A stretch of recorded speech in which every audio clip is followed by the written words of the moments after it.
My mate, Ryan, he keeps going, every time I buy one, he's like, when are you going to stop buying shit boxes? And I'm just like, never. Love them, absolutely love them. Right, so we've got the two-wheel drive at home. He obviously needed a back box when I last went to see it. The bloke's bodged it up for MOT, like the MOT place has just put a repair clamp around it and all that. Basically it fell off on the way home, that's how good it was. So I knew it needed a back box. And we've got a back box here, look. So we did a 3-inch on Charlie's, and Charlie's actually got a cat pre-smashed out somewhere along here. So if we can find it, then we're good to go. But I don't know where he's put it. So, yeah. Fucking headlight here, that's... so I was looking for that the other day. I'm going to put that corner of the bumper on and try it on. Don't need to now. So yeah, there was a cat pre-smashed out of Charlie's. And I think it might be this one.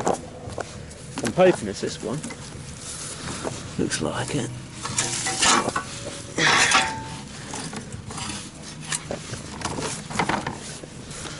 And we can just switch it over. There's no point smashing a good cat out. Just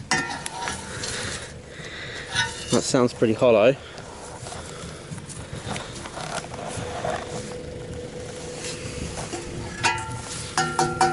Yeah, I'd say that's empty. So we're gonna use that one. So I'll take that back with me. He looks a bit skinny, to be fair. Look at that. She's a bit restrictive. What's this one like? This is an original. Yeah, look. You can tell it's an original because it's got this big bracket on it. This is like a fucking special jobby. Look! Fucking wrapped up, isn't it? Let's see what this looks like. I'll save me unbolting the other one that's all crusty.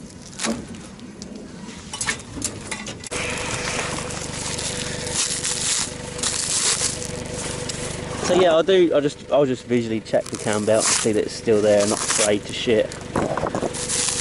Apparently had the cam belt done last year, but you know what people are like, so. Yeah, we've got a little list of things to do, just like little things, you know. And there's like a couple of wires running through the bulkhead with no grommet, so I'm going to sort them out. They're all good, and that's what I would call like your common rust areas on a Mark 1 2. And then the other place is like right here, we've got a big rust patch, and it's like, huh? So yeah, bit different, eh? Bit different. I'm going to jack it up tonight as well, just give the wheels a feel, just check the wheel bearings, because why the hell not, you know. Looks like someone's fucking bled out on that. Oh, what's that?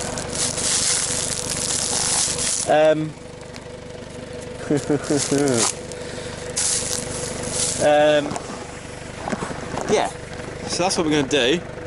And I'm going to get my missus to give me a hand, and I'm going to bleed the clutch because that needs bleeding.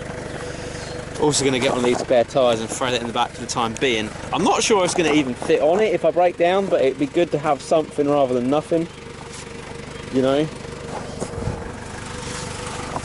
New used exhaust. What else do we want? Well, it's got a push button start because the ignition switch is fucked. And as much as it works, like, you know, I'm not going to go fixing every little issue with this truck. But as much as it works, it really pisses me off when you go to turn the key and it's like, oh, the switch is there. And I've got a couple of spare columns anyway. And the Mark 1 and Mark 2 are the same switch, but a different style of plug.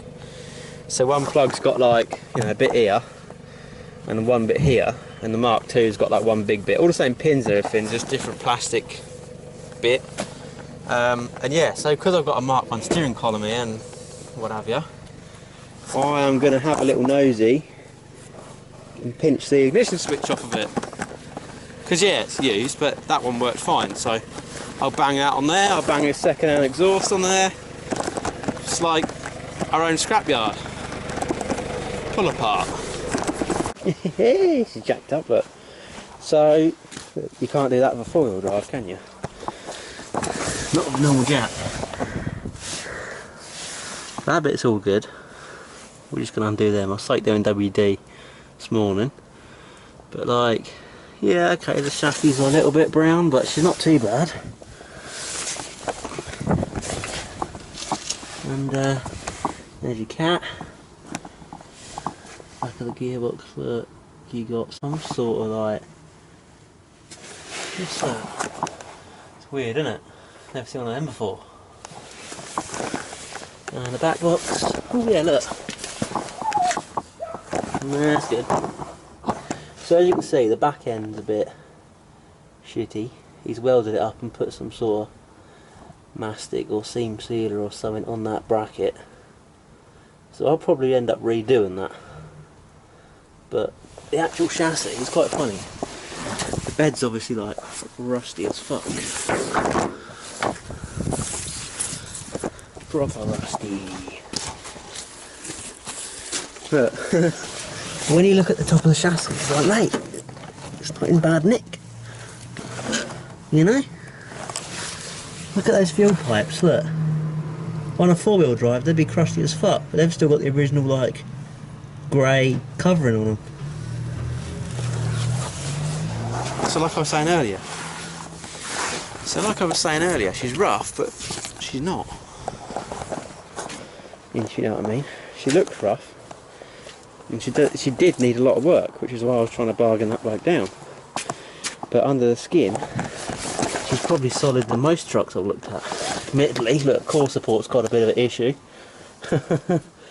But I'm sure we can fucking sort that. A bit of box section or whatever. But she's got 12 months test, so we can do that in good time. And one of the hoses has got a slight weep. But, you know, all in all,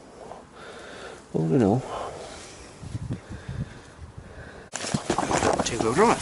So, yeah, tonight we're just going to switch this exhaust over. So, I won't bore you with that. Oh, look, there's all the remnants of the MOT. Alright, first evening working on the two-wheel drive, and I must say, like, having a good old look around it, you know, it's rusty in the places that you would not expect rust, like near the window, the side of the cab, like places where I'm like, how the fuck did that start? It's got to have started from dents or someone chipping the paint off, I'm guessing, because, you know. But anyway, in the usual spots of a Mark II, like the footwells, you know, the inner wings, the inner arches of the bed, like they're all good. The bottom of the doors is absolutely A star, you know, like just fresh paint and seam sealer, and there's not even any crustiness to it. It's like fucking hell. So, you know, bodywork wise, in the roots of it, she's fairly good. You know, she's tatty on the outside, don't get me wrong, she's very tatty. But like the top of the window join on the roof, not a spot of rust up there. But like I say, the other bits is like really fucking crusty on the tailgate and stuff like that.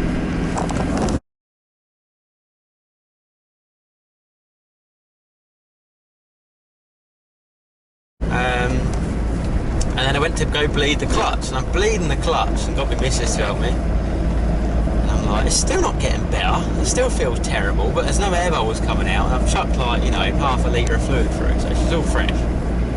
And what it was, I take a look under the pedal, the adjuster rod, the lock nut has come slack, and it's just kind of backed itself in there. So I wound that out, adjusted it so there's a bit of free play, you know, a bit of float in it, locked it up, seems alright. So, yeah.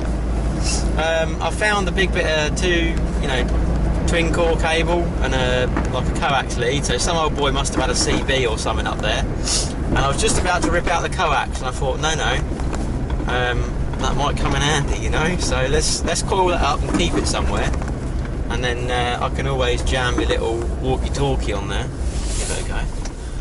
So yeah, it's going to be a good base for something to work on, and because the bed's so fucking rotten, like you saw, it won't be a bad, you know, once I'm done what I'm doing with it and fancied it as a bit more of a toy, it wouldn't be a bad conversion for a flatbed or something. Chuck a couple of motocross bikes or whatever on the back, you know. Yeah, like it pretty much lends itself to having a tray on the back because that chassis is good. Like the body's obviously got its bits and pieces, but footwells overall are pretty good. There's two little like breakouts, if you like, on that bit in the floor. Looking closely underneath, the bit around the floor is sound, you know, still painted, still original paint. So yeah, I think, well, touch wood, she's a little bit better than I thought. This could be the best of Ranger motoring because, you know, it's lighter, it's torquing, it pulls away, but it's not quick, if you know what I mean. So you can just plonk your foot on the floor and drive. You're not going to like rinse through fuel. It's low down, it's handy, and you know, working underneath it, it's like working on a car again. You can just jack it up and get the thing like 45 degrees and poke your head under. And I can actually bleed the clutch from the top. I can lean in and do it because it's so low. So yeah, like, I'm liking it so far. Oh, and fucking tyres, right? About 50-60 quid a tyre. You know, this is cheap, man. This is good.